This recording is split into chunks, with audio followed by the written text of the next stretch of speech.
Assalamualaikum warahmatullahi wabarakatuh. Bismillahirrahmanirrahim. Alhamdulillahirabbil alamin. Bihi nasta'in ala umuri dunya waddin. Wa nashhadu an la ilaha illallah wahdahu la syarika lah. Wa ashhadu anna Muhammadan abduhu wa rasuluhu la nabiyya ba'da. Allahumma salli wa sallim ala nabiyyina Muhammad wa ala alihi wa sahbihi ajma'in wa ba'd. Hadirin Allah muliakan, khususnya ibu-ibu sekalian maupun bapak-bapak atau ikhwan yang ikut hadir dalam kajian wanita ini. Marilah kita membuka majelis ini dengan bersyukur kepada Allah Subhanahu wa taala atas kesempatan dan taufik yang Allah berikan kepada kita sehingga kita bisa bersua kembali di kajian wanita yang tidak harus diikuti oleh wanita, karena ada banyak laki-laki itu butuh ilmu untuk ibunya, butuh ilmu untuk istrinya, butuh ilmu untuk anak perempuannya, dan mereka harus belajar sebagaimana ibu-ibu atau wanita harus belajar. Maka bersyukurlah ketika Allah memberikan kita taufik untuk hadir dan ikut dalam kajian kali ini. Semoga Allah Subhanahu wa taala memberikan kita pemahaman, memberikan kita taufik untuk menerima kebenaran dan memberikan kekuatan untuk mengamalkan ilmu kita tersebut. Allahumma inna nas'aluka ilman nafi'an wa na'udzubika min ilmin la yanfa'. Sebagaimana marilah kita terus menguatkan syahadatin kita. Ingat terus bahwa kita ini hamba yang diperintahkan untuk beribadah dan menghamba kepada Allah Subhanahu wa taala. Dan kehormatan kita sebagai seorang wanita adalah ketika kita benar-benar bisa mewujudkan penghambaan kepada Allah Subhanahu wa taala. Oleh karena itu marilah kita selalu beribadah kepada Allah dan jangan sampai kita dan ibu-ibu sekalian melakukan kesyirikan. Lain asyrakta la yahbatanna amaluka. Jika Anda melakukan kesyirikan, maka amal ibadah Anda akan gugur. Dan marilah kita beribadah dengan mengikuti tuntunan dan sunnah Nabi SAW. Ikuti beliau, teladani beliau, dan jangan lupa bersalawat dan ucapkan salam kepada beliau sallallahu alaihi wasallam. Allahumma salli wa sallim ala nabiyina wa rasulina sayyidina Muhammadin wa ala alihi wa sahbihi ajma'in. Hadirin yang muliakan ibu sekalian, pada kesempatan kali ini kita akan mengangkat tema yang terinspirasi dari kajian salah satu ulama yang mengisi di Masjid Nabawi, itu Syekh Abdul Razak bin Abdul Muhsin Al-Badr hafizahullah ta'ala. Ketika beliau menyampaikan bahwa ada rahasia yang harus diketahui oleh ibu-ibu sekalian, rahasia kehidupan, rahasia kebahagiaan seorang wanita. Sekaya apapun wanita, ibu-ibu, secerdas apapun, setinggi apapun IPK-nya, dan sehebat apapun dia dalam mengalahkan laki-laki dalam bidangnya, dalam kepintaran, dalam prestasi, dalam nilai-nilai di bangku kuliah, maka dia nggak akan bahagia. Dia nggak akan bahagia sampai dia mengetahui rahasia ini, lalu dia memiliki dan mengamalkan.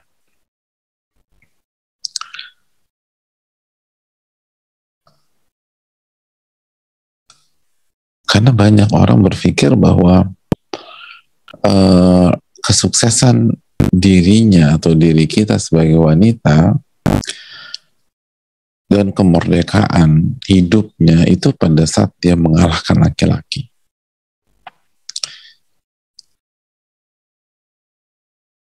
Ada yang berpikir pada saat dia bisa berdiri sejajar dengan laki-laki, bahkan lebih tinggi dari laki-laki. Maka itulah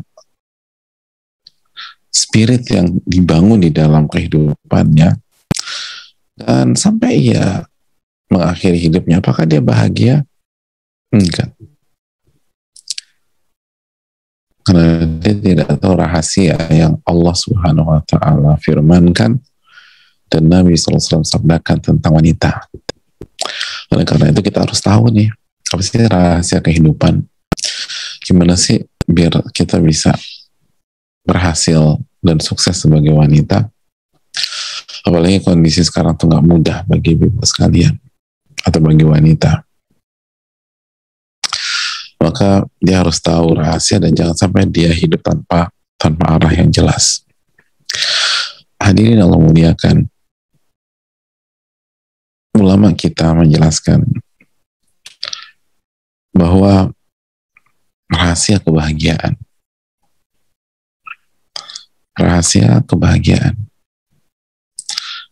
dan rahasia kesempurnaan hidup seorang wanita adalah ketika dia menjadi hamba Allah. Dia taat kepada Allah.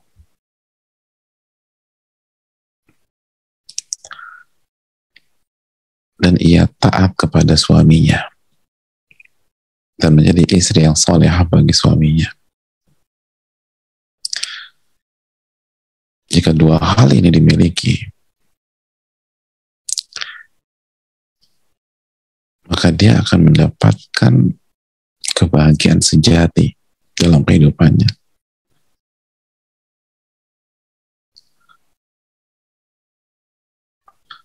Dan dia benar-benar merasakan kehidupan yang benar-benar hidup. Dia akan dapat ketenangan, kenyamanan. Dan ini yang dijelaskan oleh Allah Subhanahu wa Ta'ala dan Nabi-Nya sallallahu alaihi wasallam. Hadirin Allah muliakan. Inilah rahasia bagi seorang wanita. Allah berfirman dalam surat An-Nisa ayat 34. An-Nisa ayat 34.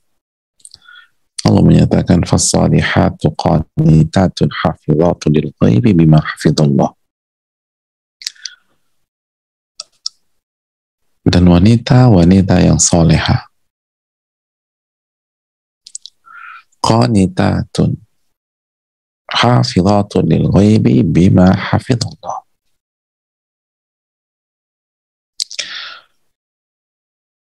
Wanita-wanita yang solehah, mereka itu taat.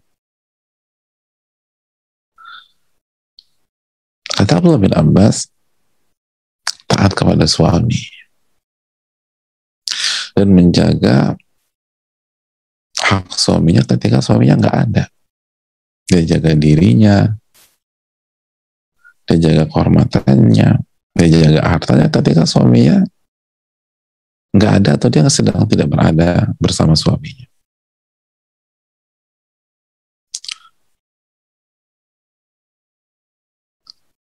Sebagaimana yang Allah jaga. Dan dalam ayat ini jemaah sekalian lihat, Allah menggabungkan antara kesolehan dan ketaatan kepada suami.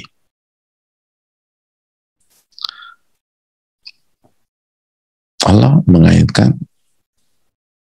atau menggabungkan kesolehan, hubungannya dengan Allah, lalu hubungannya dengan suami. Qanitatun.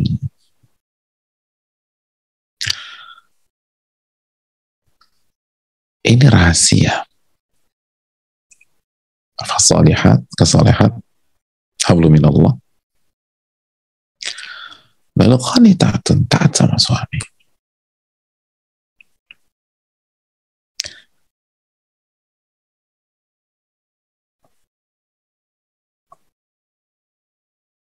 kunci kebahagiaan, itu rahasia, kata para ulama. Dan rahasia ini pun juga disebutkan oleh Nabi kita SAW dalam hadis yang sangat terkenal di dunia ibu-ibu, yang dikeluarkan Imam Ahmad ketika Nabi SAW mengatakan, "Idza shallatil mar'atu khamsaha," apabila seorang wanita mengerjakan sholat 5 waktu, wa shamat syahraha, dan puasa di bulan Ramadan, wa hafizat farjaha, dan dia menjaga kehormatan dan kemaluannya, wa ata'at ba'laha, dan dia taat sama suaminya, qila laha udkhulil jannata min ayyi abwabil jannati syi'ti, maka akan ada pengumuman kepada dia akan dipanggil,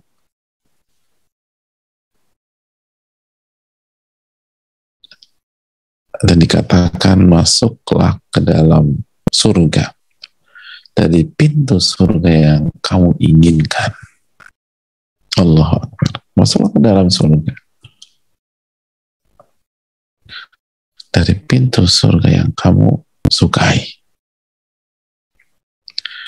Hadirin Allah muliakan. Dan ulama menjelaskan, bukan berarti wanita hanya mengerjakan amalan yang disebutkan Nabi di atas, lalu selesai masalah. Karena dalam hadis itu Nabi hanya menyebutkan salat 5 waktu lalu puasa Ramadan. Bukan itu poinnya, atau bukan sebatas itu poinnya. Poinnya adalah dia harus jaga hak Allah. Dia harus baik punya hubungan dengan Allah.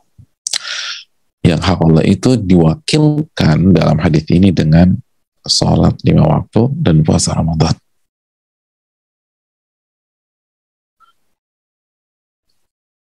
Lalu dia jaga hak suaminya, taat sama suami. Lalu dia jaga hak Allah dan lalu hak suami secara satu waktu, hak Allah lalu hak suami dalam jaga kehormatan, tidak berzina atau tidak melakukan hal yang menjurus pada zina, karena Allah yang melarang dan itu hak Allah. Dan di waktu yang sama ketika dia sudah menjadi istri, dirinya, tubuhnya itu milik suaminya, dia harus jaga hak tersebut. Intinya dari hadis tersebut, jika ibu-ibu dan jamaah sekalian ingin masuk surga dari pintu surga yang kita inginkan, maka kuncinya adalah jaga hubungan kita dengan Allah dan jaga hubungan kita dengan suami kita. Jadilah hamba yang taat, lalu jadilah istri yang salehah. Itu poinnya. Itu poinnya. Ini yang perlu kita camkan.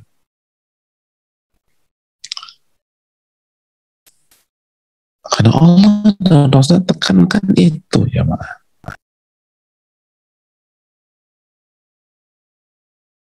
Maka begitu kita ngaji, yang harus kita perbaiki 2 hal ini.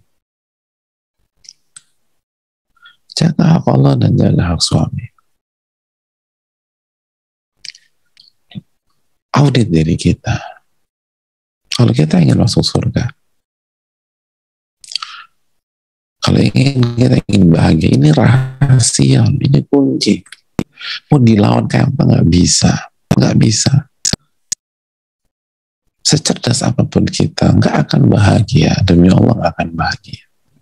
Sekaya apapun kita, sebanyak apapun fasilitas yang kita punya, tapi kalau kita tidak taat sama Allah dan tidak gak akan berhasil.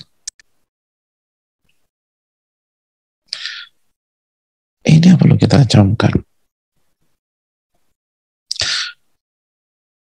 Maka ibu-ibu sekalian yang Allah muliakan,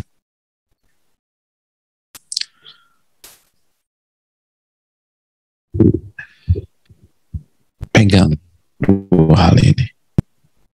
Nah, lalu mungkin ada yang bertanya, Terus gimana dengan aku yang belum bersuami? Atau sekarang menjalani kehidupan sebagai seorang wanita yang single, sudah pernah bersuami tapi suami meninggal atau bercerai, atau misalnya ibu-ibu yang sudah lanjut usia memang tidak ada rencana untuk menikah. Apakah materi ini tidak atau kurang bermanfaat bagi mereka? Jawabannya enggak. Bagi yang belum menikah atau akan menikah, jadikanlah ini sebagai modal kita ketika nanti kita masuk ke pernikahan. Tanamkan ini baik-baik. Dan jangan berpengaruh dengan konsep-konsep yang bertentangan dengan konsep Allah dan Rasulnya. Begitu kita menikah, maka taatilah suami kita kecuali dalam maksiat. Kecuali dalam maksiat. Taati, dan taati.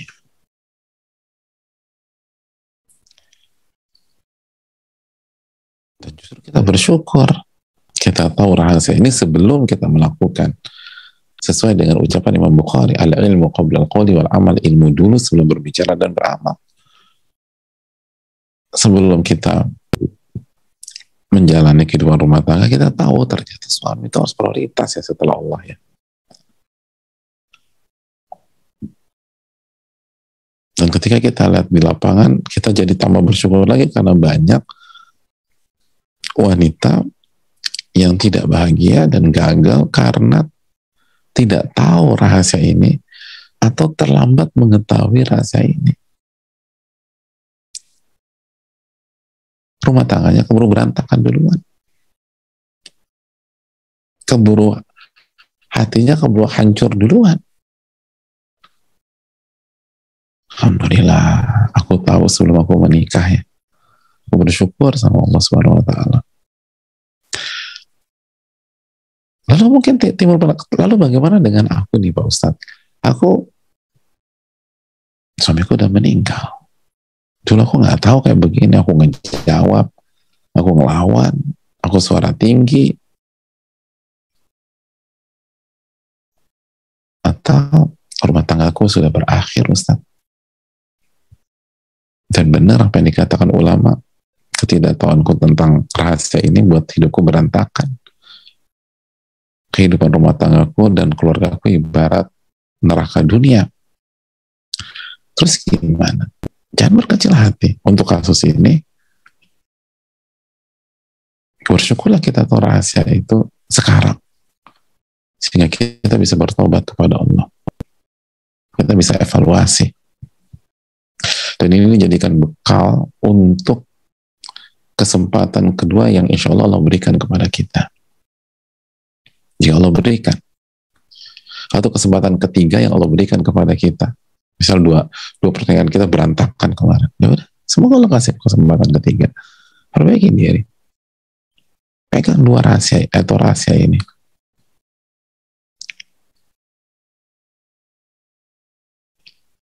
Begitu juga dengan misalnya para senior sesepuh atau orang-orang tua kita yang baru tahu rahasia ini setelah usia lanjut dan memang nggak ada rencana untuk menikah lagi, udah tinggal single dan seterusnya. Terus gimana? Ini materi juga penting agar kita tutup kehidupan kita dengan husnul khotimah. Kita perbanyak tobat. Ketidaktahuan kita tentang rahasia ini seringkali membuat kita dulu ngejawab suami, ngebentak suami, suara tinggi pada suami, marah sama suami, tekan suami. Dan kalau dulu kita udah taat sama Allah dan taat pada suami selama tidak maksiat, maka di akhir kehidupan kita ini kita bernafas lega, alhamdulillah. Ternyata sikap saya dulu tuh benar ya. Dan terbukti saya bahagia, rumah tangga saya begitu indah. Dan semoga saya dikumpulkan lagi dengan beliau di surga. Dan kalau ternyata dulu masalah, taubat kepada Allah. Bersyukur kepada Allah baru kasih tahu kita sekarang. Atau telah kasih tahu kita sekarang sebelum kita meninggal. Sehingga kita bisa bertobat. Jadi ini penting jemaah sekalian. Ini bukan hanya tentang ibu-ibu yang sedang berumah tangga atau yang sedang punya keluarga, tapi untuk semua wanita, karena kita akan dihisap dengan ini, kita akan dihisap dengan atau dalam hal ini. Itu yang harus kita camkan. Terus yang berikutnya, hadirin Allah muliakan, dan yang perlu kita ingatkan juga, hak Allah yang dimaksud bukan hanya amalan zahir, bukan hanya tentang sholat, bukan hanya tentang puasa,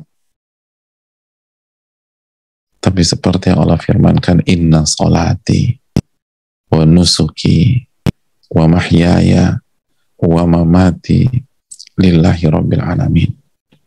Sesungguhnya sholatku, ibadah dan sesembelihanku, hidupku dan matiku,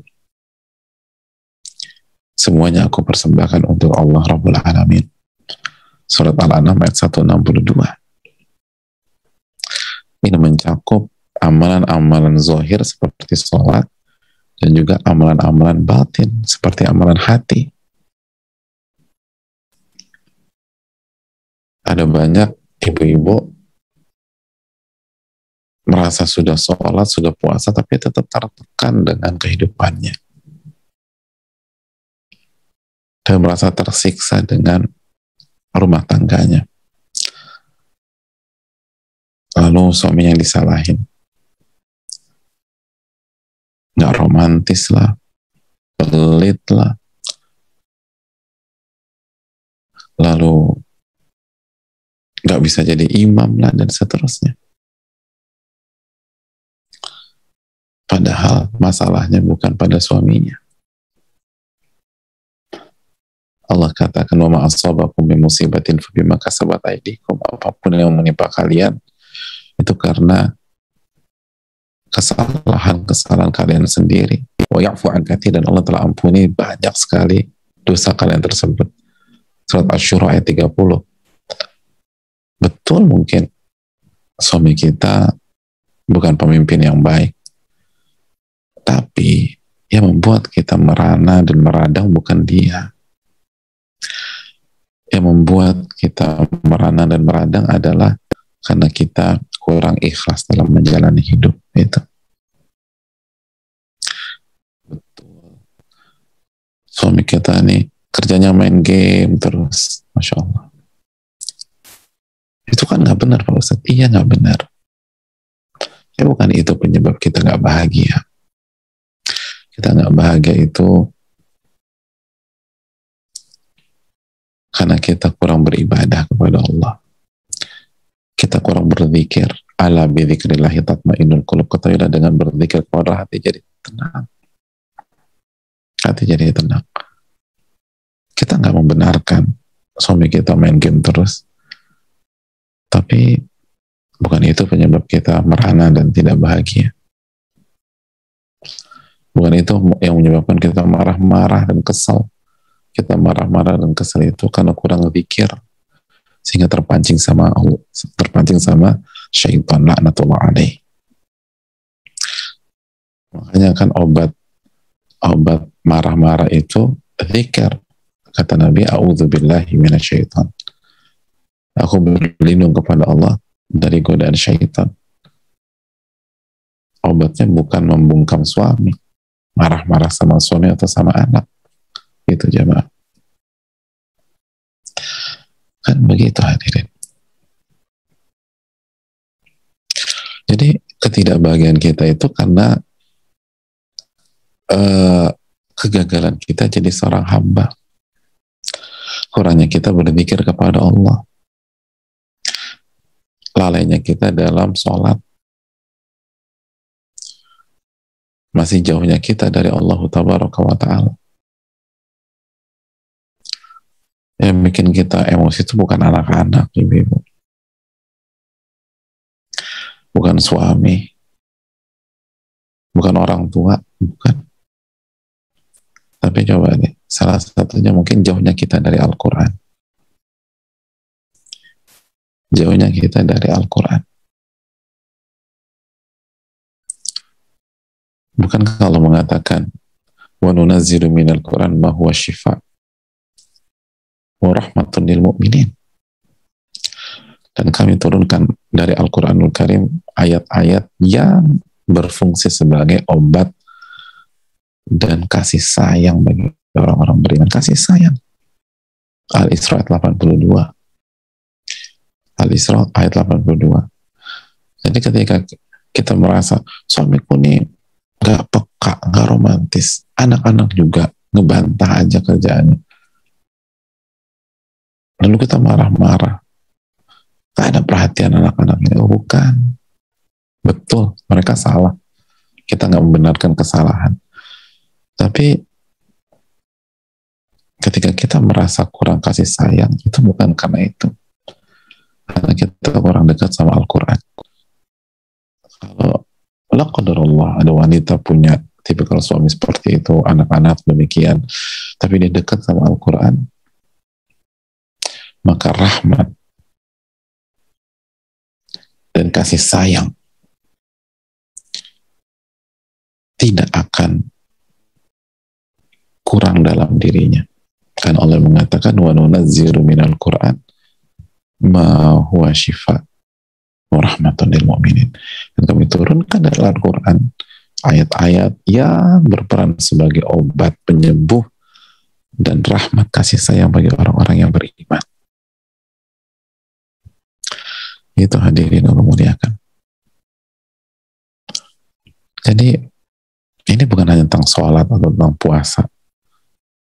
Ini bukan taat sebagai dalam hal yang zahir. Ini tentang taat luar dalam, jemaah. Taat luar dalam. Gitu hadirin. Makanya jemaah yang Allah muliakan, salah satu kesalahan yang cukup fatal yang terjadi di dunia ibu-ibu yang baru ngaji, yang baru berhijrah, yang sedang berusaha berubah, tapi masih baru.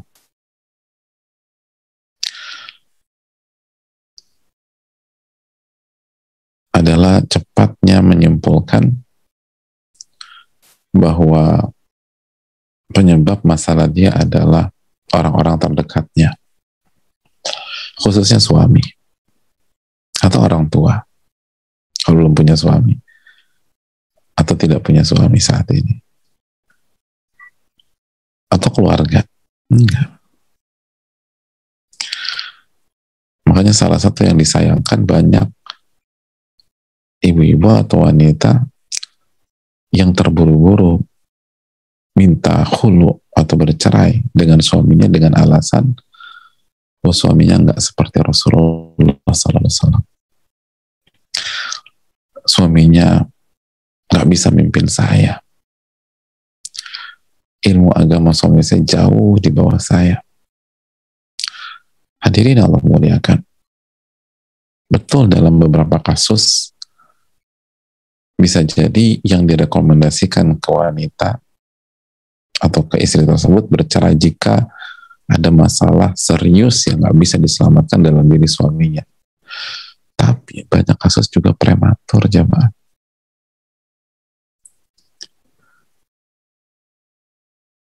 Ketidakbahagiaan mereka itu bukan karena suami, tapi karena mereka nggak sabar. Dan ingat, sabar itu adalah hak Allah. Itu ibadah.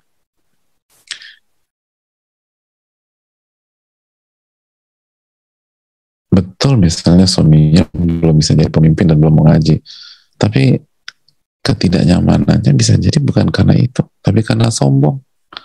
Al-kibru batarul haq wa ghamtun nas. Sombong itu sifat menolak kebenaran dan meremehkan manusia. Kalau tetangga aja nggak boleh kita remehkan, lalu bagaimana hukum meremehkan suami? Ini suaminya diremehkan terus, dia nggak bisa, dia nggak ini, dia. Ya itu sebab Anda nggak bahagia, Mbak. Karena kamu tuh terlalu meremehkan suami kamu.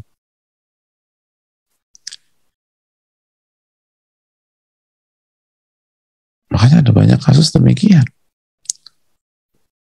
Udah, kita bercerai aja. karena aku butuh pemimpin. Sabar. Ada banyak kasus jika istri sabar, lalu istri bertakwa sama Allah, lalu berdoa siang malam, itu suami Allah kasih hidayah dan mendukung. Ya habis suamiku nggak dukung aku ngaji, Pak Ustadz. Iya, itu salah. Tapi apa benar akar masalahnya dari beliau? Jangan dari kita. Nah, kita belum bisa jadi hamba yang baik. Kita kurang minta pertolongan sama Allah. Kita lupa introspeksi dan kurang beristighfar dan gampang menyalahkan orang. Dan berikutnya pertanyaan, emangnya udah jadi istri yang baik? Udah jadi istri yang solehah? Udah jadi istri yang nurut dan taat selama bukan maksiat? Ketika dihitung-hitung sama juga. Memang suaminya bukan suami yang baik. Tapi kita juga bukan istri yang baik. Walaupun nanti ada alasannya, ya kan wanita butuh dipimpin. Ya wajar loh kalau kita sebagai wanita nggak baik karena nggak dipimpin dan nggak diarahkan. Nggak akan selesai. Itu kayak berdebat telur sama ayam, jemaah. Mana yang lebih dulu? Semua nggak akan ketemu-ketemu. Tapi coba kita kembalikan ke diri kita. Kita obati dengan istighfar. Lalu kita sabar, terus sabar. Terus kita berusaha perbaiki kinerja kita sebagai istri. Mulai nggak bentak-bentak suami, lembut sama suami, nurut sama suami. Apa susahnya Allah kasih hidayah? Ini yang perlu kita camkan, jemaah. Ini rahasia. Perbaiki hubungan dengan Allah, lalu perbaiki hubungan kita dengan suami, dan jangan nuntut suami. Wah, ini belain suami. Enggak, ini kan karena kajian ibu-ibu. Tenang aja ibu-ibu. Kalau kita bicara dari sisi laki-laki, jelas kita akan tuntut laki-laki untuk bisa berperan sebagai pemimpin. Dan dosanya lebih gede, jemaah. Itu pemimpin kan fatal.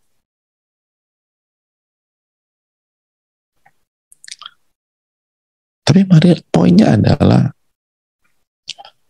marilah kita mulai dari diri kita. Menyalahkan orang paling enak memang. Menyalahkan suami paling enak, sebagaimana bagi suami paling enak nggak nyalain istri. Tapi apakah itu solusi? Bukan solusi. Ini yang perlu kita camkan. Masalah kita di dua hal ini. Hubungan kita dengan Allah nggak bagus, lalu hubungan kita dengan suami nggak sehat. Atau kalau hubungan sama suami bagus, hubungan sama Allah jelek, bermasalah juga nanti. Tapi manusia kan suka gitu kan, enak, nyalain orang tuh paling enak. Padahal masalahnya bukan itu. Betul, mungkin misalnya kasus yang lain, suami di PHK, lalu perekonomian kita jatuh dan ambruk di pandemi ini. Benar, berat. Kita nggak pernah meremehkan itu. Tapi apakah itu sebab kita nggak bahagia? Enggak. Bukan rezeki itu akan tetap ada. Kegalauan kita bukan karena suami di PHK. Kegalauan kita adalah kurangnya iman dengan nama-nama dan sifat Allah, bahwa Allah itu Ar-Razzaq, Allah yang Maha memberikan rezeki, dan keyakinan bahwa kita tidak akan wafat sampai rezeki kita diberikan secara sempurna oleh Allah. Berarti ketika kita masih dapat kesempatan hidup, disitulah rezeki Allah ada. Cuman kita nggak yakin, kita nggak optimis. Akhirnya Allah berfirman, "Anna indallahi abdi bi," aku ini tergantung prasangka hambaku terhadap diriku. Hadirin Allah muliakan. Ini tentang itu kok. Jaga hubungan kita dengan Allah, lalu jaga hubungan kita dengan suami. Terakhir, mungkin ada yang mengatakan, Ustaz, tapi kan kita hidup bukan hanya tentang hablum minallah dan hubungan kita dengan suami. Karena ada orang tua, ada anak, ada silaturahim dan lain sebagainya. Apakah cukup dengan menjaga dua hubungan tersebut? Apakah rahasianya nggak kurang, Ustaz? Jawabannya nggak kurang. Kenapa demikian? Karena pihak-pihak lain sudah masuk ke hablum minallah. Sudah masuk ke hablum minallah. Penyebutan suami itu penekanan. Karena sangat pentingnya suami dalam kehidupan seorang wanita yang berumah tangga. Penekanan. Bukankah Allah perintahkan kita berbakti kepada orang tua? Bukankah Allah Subhanahu wa Ta'ala memerintahkan kita mendidik anak dan menyayangi anak kita? Bukankah kita diperintahkan untuk silaturahim? Bukankah kita diperintahkan menjaga ukhuwah Islamiyah, dan semua itu perintah Allah Subhanahu wa Ta'ala? Sebagaimana Allah yang perintahkan kita untuk taat kepada suami. Tapi sekali lagi, saking besarnya kedudukan suami, maka disebutkan secara spesifik dan menjadi rumus dan rahasia khusus dalam masalah ini. Makanya kan kata Nabi SAW, kalau aku diperbolehkan memerintahkan seseorang untuk sujud kepada seseorang, aku akan perintahkan istri sujud kepada suaminya. Tapi nggak boleh sujud loh sampai begitu, kata Nabi SAW. Jadi kalau kita ingin bahagia, bola di tangan kita. Mungkin kita yang jalanin hidup kok. Kalau kita ingin bahagia, kita ingin tenang, kita ingin nyaman, seberat apapun, genggam rahasia ini. Ini rahasia para ulama. Ini bukan tentang kecerdasan semata, bukan tentang pengalaman hidup semata, bukan tentang kekayaan, bukan tentang status sosial. Ini tentang hubungan kita dengan Allah, lalu dengan suami kita, dan mulai dari diri kita, jangan untuk orang. Justru sebaliknya, wanita akan diancam dengan neraka ketika dia kufur nikmat. Dan salah satu bahan bakar kufur nikmat apa? Fokusnya nyalain orang. Makanya kata Nabi, apabila salah seorang dari kalian berbuat baik kepada istrinya, lalu suatu saat istrinya melihat satu hal yang gak berkenan di matanya, langsung mengatakan, suamiku gak punya kebaikan, suamiku tega, suamiku jahat. Karena sepanjang waktu berbuat baik sama istri tersebut. Nabi katakan, itulah menyebabkan wanita menjadi penghuni neraka terbanyak. Ini bisa disampaikan, semoga bermanfaat. Kita buka sesi tanya jawab. Wassalamualaikum warahmatullahi wabarakatuh.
Ada pertanyaan panjang sekali, mungkin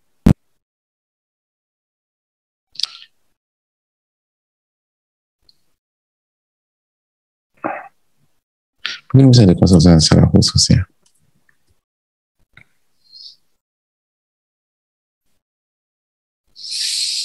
Assalamualaikum warahmatullahi wabarakatuh. Waalaikumsalam warahmatullahi wabarakatuh.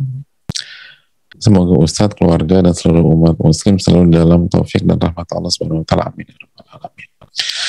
Izin bertanya Ustadz, bolehkah berdoa agar bisa membeli rumah dan membeli mobil dan rumah? Karena ingin mematahkan statement orang-orang di circle saya, jika membeli rumah dan mobil nggak bisa tanpa riba. Ingin menunjukkan bahwa Allah itu maha kaya. Sangat mudah jika hanya sekedar memberi rumah dan dan mobil dan ke hambanya. Tapi saya merasa kok doanya dunia banget. Takut nanti dijawab Allah dengan niatan saya tersebut. Mohon jawabannya Ustaz. Jazakallahu khairan, barakallahu fiik. Ya, terima kasih atas pertanyaannya. Kalau ditanya boleh, hukum asalnya boleh. Jangankan mobil sama rumah. Masih ingat hadits qudsi yang kita bahas dalam Riyadhus Shalihin? Allah berfirman, kullukum ja'in illa man at'amtuhu fastat'imuni ud'imkun. Ya hamba-hambaku, kalian tuh kelaparan kecuali yang aku beri makan. Maka mintalah makanan kepadaku, niscaya aku akan berikan kalian makan. Jadi jemaah sekalian Allah muliakan,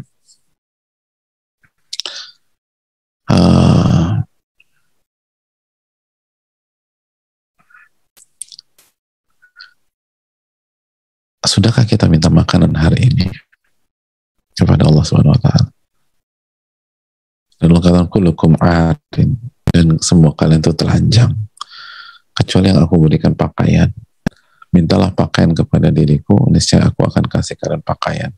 Sudahkah kita minta pakaian pada hari ini kepada Allah?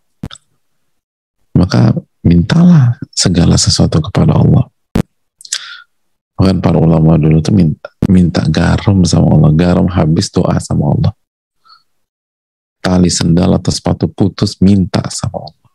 Jadi mintalah sama Allah. Itu pertanyaan, itu poin yang kedua, ibu dan jamaah sekalian. Minta dunia itu sebagaimana tadi yang sudah kita jelaskan, itu diperbolehkan dengan catatan yang pertama menunjukkan ketidakmampuan kita dan kerendahan kita sebagai seorang hamba kepada Rabb-nya, sebagai simbol kebutuhan kita sebagai seorang hamba secara mutlak kepada Rabb-nya, kepada Allah Subhanahu wa taala. Dan juga jangan hanya minta dunia saja, minta ke akhirat untuk membuktikan bahwa memang ini dalam rangka menunjukkan kebutuhan kita secara mutlak kepada Allah, bukan karena kita terobsesi terhadap dunia. Nah, itu poin. Terus yang berikut, tapi kalau niatnya untuk berdakwah dan seterusnya, maka tidak dilarang juga. Tidak dilarang juga. Tapi pertanyaan, jujur gak kita dalam hati kita? Dan ingat, Allah akan uji kita. Wa nablu akhbarakum. Kami akan uji kondisi mereka dalam surat Muhammad 31. Jadi kalau kita lihatnya tadi, pertanyaan besarnya, jujur tidak kita? Karena Allah kan uji kita. Benar gak nih untuk berdakwah? Benar gak? Hanya dalam rangka agar mereka yakin dengan Allah dan tidak menggunakan cara haram. Nah, pertanyaannya, siap nggak kalau kita diuji oleh Rabbul Alamin? Karena ini tugas mulia loh, atau ini hal-hal yang sangat mulia. Kalau Allah kasih benar-benar rumah yang megah, mobil yang premium, bisa nggak kita tetap istiqomah? Dan boleh di tangan kita minta pertolongan sama Allah. Minta pertolongan kepada Allah. Dan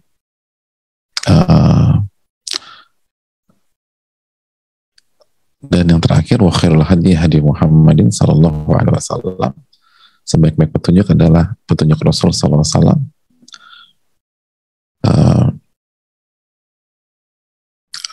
Dan Rasul, sepengetahuan kami, tidak menggunakan cara seperti itu. tapi tetap jalan on track, dan kita doakan mereka semoga mereka dapat hidayah, terlepas nanti dapat uang atau enggak, karena nggak harus demikian juga. Allah ta'ala alam bisawab. Mungkin itu.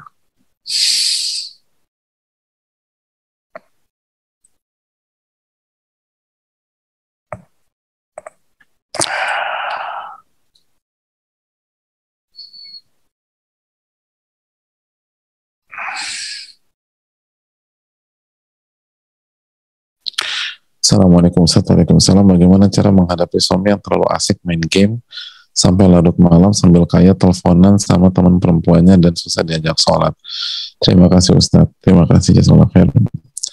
Yang pertama, bagi kita yang lain, bersyukurlah kepada Allah jika kita punya suami yang kondisinya baik, berusaha taat sama Allah walaupun ada yang sempurna. Kita harus bersyukur bahwa di luar sana masih banyak yang kondisinya lebih berat daripada kita. Adapun yang kedua, buat yang bertanya, ibu yang bertanya, semoga diberikan kesabaran menghadapi suami seperti ini. Nggak mudah. Tapi mulailah dari diri sendiri. Kata Nabi SAW, ibda binafsik, mulailah dari diri sendiri. Coba kuatkan istighfar kita, taubat kita sama Allah. Terus manfaatkan sepertiga malam terakhir. Jangan-jangan karena kita kurang mengemis sama Allah, kurang merengek kepada Allah, air mata ini belum terlalu menetes kepada Allah. Lalu yang kedua, rubah sikap kita. Jangan emosi kita sebagai wanita yang dikedepankan, langsung labrak seterus. Itu nggak menyelesaikan masalah seringkali. Laki-laki itu sulit berubah kalau dilabrak, ibu. Karena dia nanya pemimpin itu nggak bisa disidak. Pemimpin yang nyidak, bukan dia yang dipergokin. Jadi banyak kasus itu kalau dipergokin atau itu justru tidak kondusif, dan DNA kepemimpinannya akan berontak. Jadi coba perbaiki diri sendiri. Tahulah, kita harus ngerti dengan siapa kita berhadapan dengan siapa. Itu hal yang perlu kita camkan. Kita perbaiki sikap kita kepada suami kita. Mungkin karena kita tidak bisa menjadi, atau belum bisa, lebih tepatnya belum bisa menjadi teman hidup yang nyaman, teman ngobrol yang baik. Dan nggak usah salahkan siapapun. Mulai dari sekarang perbaiki diri kita. Belajar bicara, belajar berubah, dan minta pertolongan sama Allah. Ya Allah, kasih taufik kepada saya sehingga saya bisa jadi teman bicara suami saya yang enak.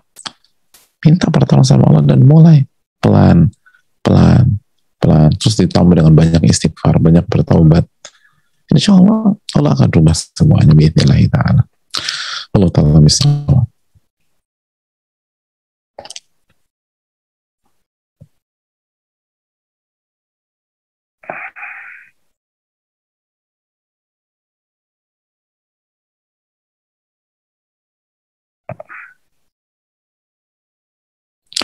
Assalamualaikum warahmatullahi wabarakatuh. Waalaikumsalam warahmatullahi wabarakatuh. Assalamualaikum wa iyyak. Izin bertanya Ustaz tentang sedekah seorang istri. Saya adalah seorang istri yang tidak memiliki penghasilan. Semua murni nafkah suami. Di rumah kami tak ada aturan istri yang pegang uang suami. Saya hanya dapat uang dari suami ketika saya meminta untuk segala keperluan saya sesuai kemampuan suami. Sebagai bakti saya pada suami, saya selalu berusaha terbuka pada suami tentang keperluan saya. Termasuk jika ingin bersedekah dari uang yang dia berikan. Kadang-kala timbul perasaan saya ingin bebas mengatur keuangan saya tanpa harus izin dulu. Saya ingin bisa bersedekah tanpa suami tahu. Benarkah cara kami? Dan bagaimana sebaiknya kami sebagai istri bersedekah sementara kami tidak berpenghasilan sendiri? Apakah sedekah yang keluar itu bisa disebut sedekah istri atau tetap sedekah suami? Karena suami yang mencari nafkah. Jazakallahu khairan Ustaz. Wa iyyakum wa barakallahu fiik. Terima kasih atas pertanyaannya dan Masya Allah perjuangannya. Yang pertama, nafkah yang suami kasih ke istri itu udah milik istri. Sudah milik istri. Jadi ketika istri berinfak dan bersedekah, maka itu istri dapat pahala, suami dapat pahala. Suami dapat pahala kasih nafkah. istri sholat berinfak. Jadi istri dapat pahala jelas, itu milik dia, milik dia. Makanya kan ketika suami meninggal, uang istri yang ia dapat dari nafkah suami kan nggak dihitung juga jadi harta waris, itu harta istri. Dan istri punya hak untuk untuk mendapatkan lebih daripada keperluan primernya sehingga dia bisa nabung, dan sesuai dengan kemampuan suami,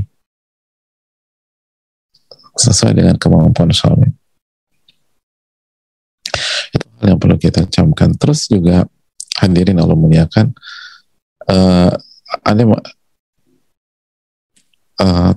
kadang-kala timbul perasaan saya ingin bebas mengatur keuangan saya tanpa harus izin dulu. Bisa dimengerti, tapi nggak harus demikian juga. Dan ambil hikmahnya. Bisa jadi ini cara kita meredam ego kita, keinginan pribadi kita, dan seterusnya. Lihat sisi positifnya, insya Allah yang terbaik. Walaupun di sisi lain, sebenarnya nggak masalah juga. Karena ini uang kita, udah punya ini uang kita nih. Kita diperbolehkan untuk berinfak tanpa izin suami.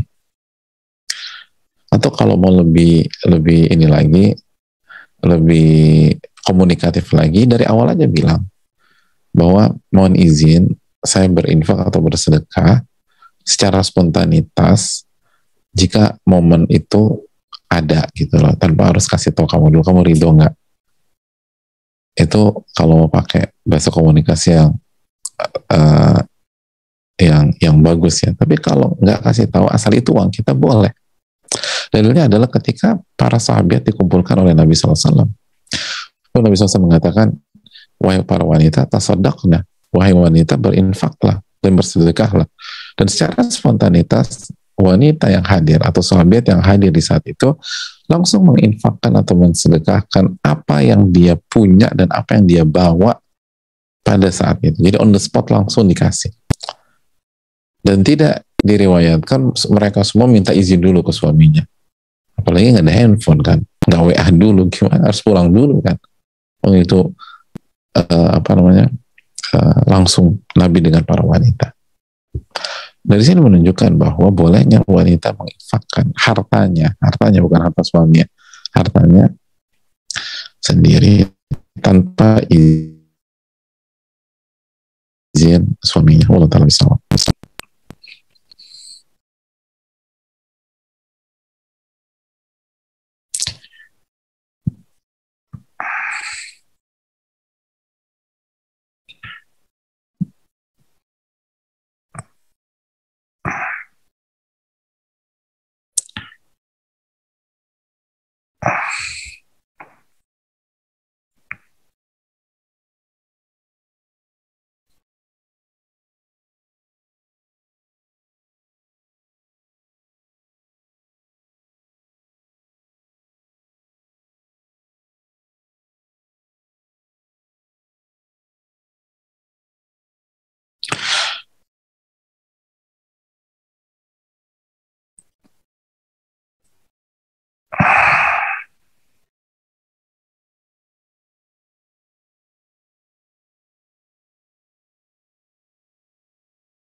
Assalamualaikum warahmatullahi wabarakatuh. Waalaikumsalam warahmatullahi wabarakatuh. Izin bertanya Ustaz, alhamdulillah baru pertama kali saya lihat live streamingnya. Saya baru bergabung di kajian ini, mohon doanya Ustaz agar saya istiqomah. Sebelumnya saya lihat di YouTube rekaman kajian wanita dari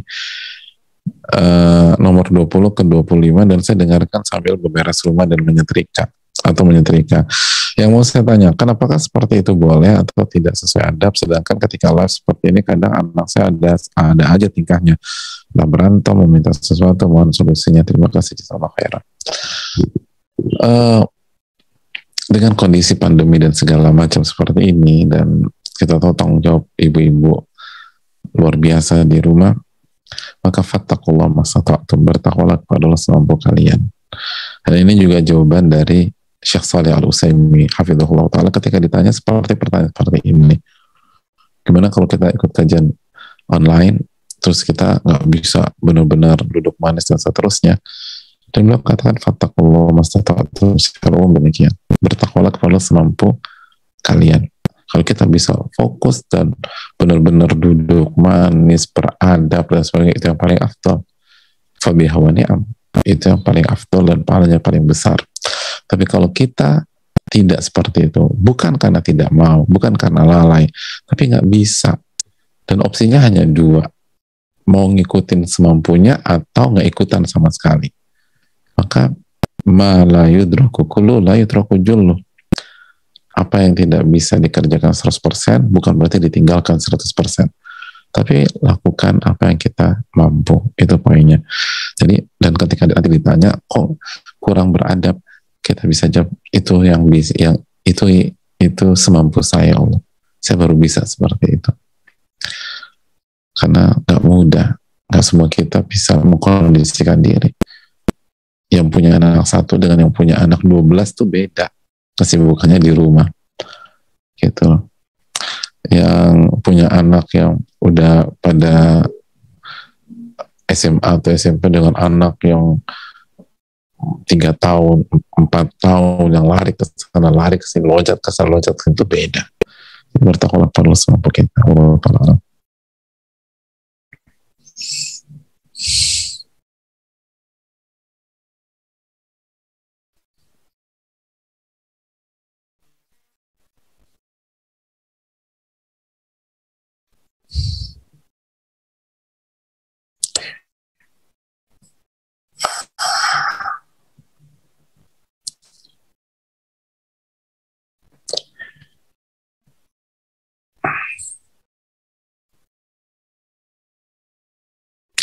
Assalamualaikum warahmatullahi wabarakatuh. Waalaikumsalam warahmatullahi wabarakatuh. Semoga Ustaz selalu dalam lindungan Allah. Amin ya rabbal alamin. Ustaz, Anda mau bertanya, apa yang Anda mesti lakukan untuk menjadi istri soleha meskipun suami sudah meninggal? Jazakallahu khairan, Ustaz, barakallah. Ya, terima kasih atas pertanyaannya. Yang pertama, doakan suami kita yang sudah wafat itu. Jadi doakan beliau sudah wafat. Yang kedua, jalankan amanat beliau.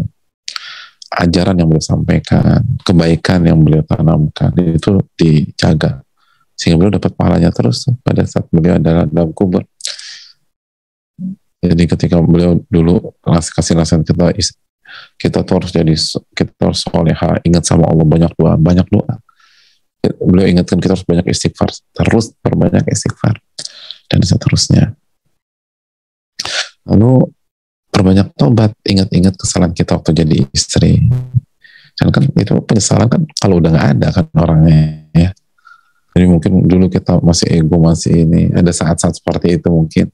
Nah, tobatlah sekarang, minta pertolongan sama Allah, tobat, istighfar yang banyak, nyesel gitu loh. Itu yang perlu kita camkan. Wallahu ta'ala a'lam bishawab. Ya, saya rasa cukup sampai di sini. Semoga bermanfaat. Semoga kita diberikan taufik oleh Allah Subhanahu wa taala. Dan amalkan yang sedikit ini. Memang perjuangan ibu nggak mudah. Berat, apalagi mungkin belum mendapat dukungan dari suami atau yang belum ada suaminya, jadi harus bertahan dengan kesendirian. Ingat ada Allah Subhanahu wa taala. Minta pertolongan sama Allah, dan yakinlah Allah akan kasih pertolongan. Ini yang bisa disampaikan. Semoga Allah memberikan kita ilmu yang bermanfaat. Allahumma inna nas'aluka ilman nafi'an wa na'udzubika min ilmin la yanfa'. Rabbana taqabbal minna. Subhanahu wa ta'ala la ilaha illa anta.